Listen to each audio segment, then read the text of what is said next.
What's up, everybody? How you doing? I'm Dr. Watkins from the Black Business School. I'm here in sunny Houston, Texas, where I'm going to speak tonight on the 10 rules of global economic warfare.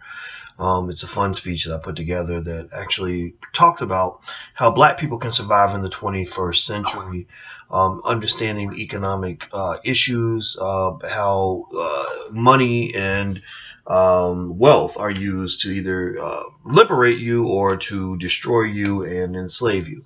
So I'm really excited about that. If you want to buy tickets to this event or any other, you can go to the drboycewatkinstour.com. That's the drboycewatkinstour.com. Now, let's jump into the quick topic for today. I was talking to a young brother not too long ago, and he was telling me that he was having some emotional challenges because he just lost his relationship with a woman that he was really, really into. And what a lot of people don't know is that people talk about when they talk about domestic abuse, they're usually talking about a man, punching a woman in the face or something like that. And we know that that sort of thing happens. We know how unacceptable that is. But what isn't really talked about very much is that there are a lot of men who feel abused, who feel emotionally abused.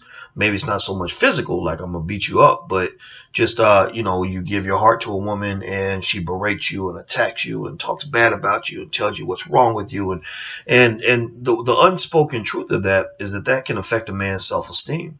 It can really affect how he feels about himself. Just going back, I mean, if you want to really talk deep about it, think about the way a mother's words to her son affects how he feels about himself. I remember when I was little. I remember my mother one time. She told her friend. She said, Coco was my nickname. She said, Coco, you are such an asset. And she said it to her friend. And I remember feeling so proud that she called me an asset. I was 9 years old, and she was on the phone with her best friend. I said, Mama, tell her what you said about me. Tell her what you said. And she said, What? I said that I'm an asset. And she told her. She said, well, Coco wants me to tell you that I said that he's an asset. And I felt good about myself. It really made me feel good. And so anyway, I think that that translates to adulthood. And I've been thinking about these issues a lot because I'm actually doing the project Financial Lovemaking with S. Tia Brown from Ebony Magazine, who's really good with relationships. And so we talk about different ways, different dynamics that occur in relationships, and money fits into that because a lot of times when brothers are getting berated when they feel emotionally abused, sometimes it comes down to money. And in this particular case, the brother was actually telling me that his girl asked for maybe $200, and he only had 150 or something like that. And she got mad, like, why ain't you got no money? And he continued to tell me more. And he said that she makes more money than him. She has more education than him. And so what I was seeing in my mind was an asymmetry in terms of her being here and him being here, and this kind of not to say that she wasn't a good person. There's two sides to every story. We know this, right? So we don't know what this person does or that person does, but I'm not talking about that. I'm not picking a side here. But what I'm saying is that sometimes these emotional dynamics or these financial issues can play themselves out in these emotional emotional beatdowns, if you want to call it that. Let's just call it that because I'm trying to find my words here. So here's what I wanted to kind of dive into. I'm not going to talk so much about that particular situation in terms of how to kind of fight back and how to deal with those problems in your relationship. But what I will say is this, and we talk more about a lot of these other dynamics in financial lovemaking.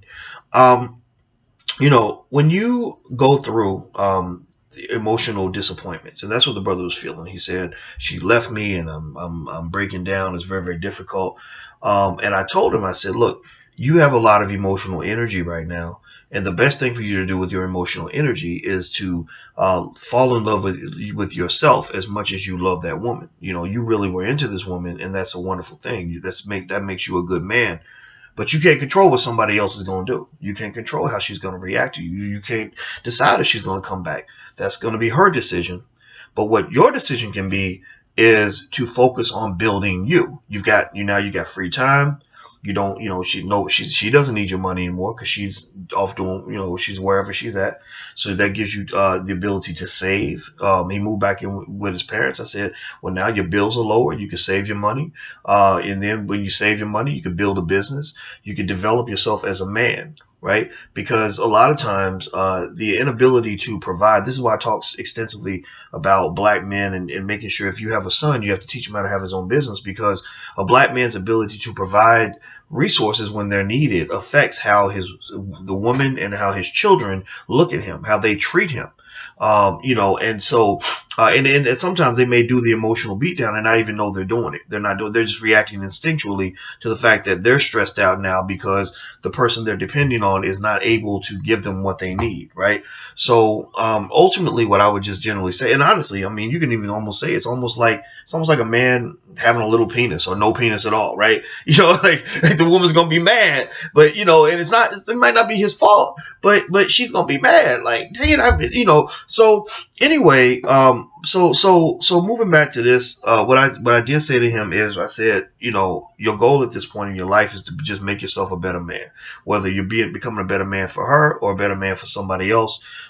You've got this extra time, this extra money, this extra energy. Take that energy, and every time you get frustrated about this relationship, take that energy and put it into building your new life. Like just fight for your new life. And I said, and observe this. And one thing he pointed out was, he said, actually, my life is really getting better. He said, I'm hurting like hell, but my life is improving. I said, well, think about that. That's normal. That happens in every area of life.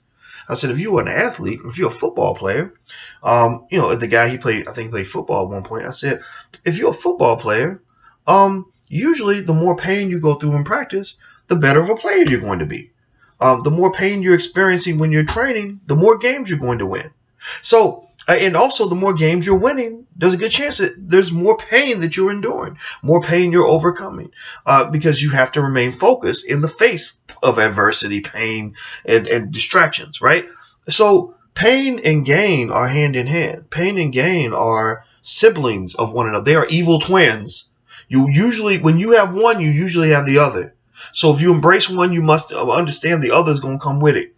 That's what creates what I call the emotional complexity of success. Successful people, I think, are complex because you're thinking about how great it was to reach the mountaintop, but you lost so much to get there.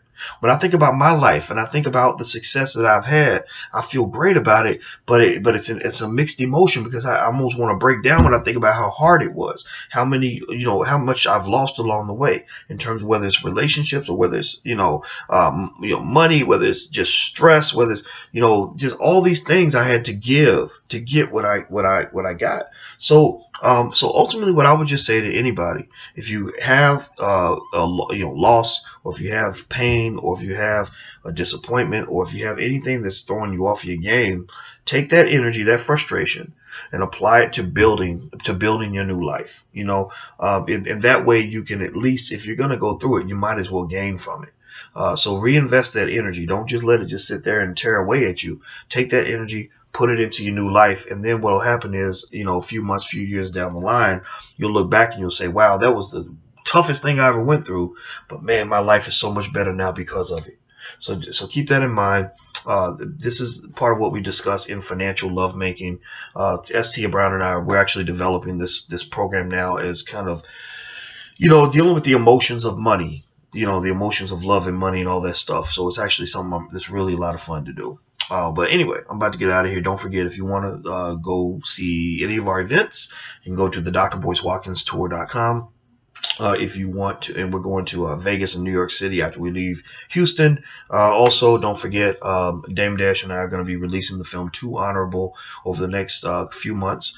We're actually going to tour the film as well. And on top of that, Steel Justice, the show that we're working on with JB Brown. We're going to push that to a network soon. And the last thing I want to throw at you is that the Black Wealth Bootcamp starts on June 4th. So you can go to theBlackWealthBootcamp.com to join in. And with that being said, I'm about to get out of here because I got work to do. So I'll talk to you guys soon. Take care. Peace.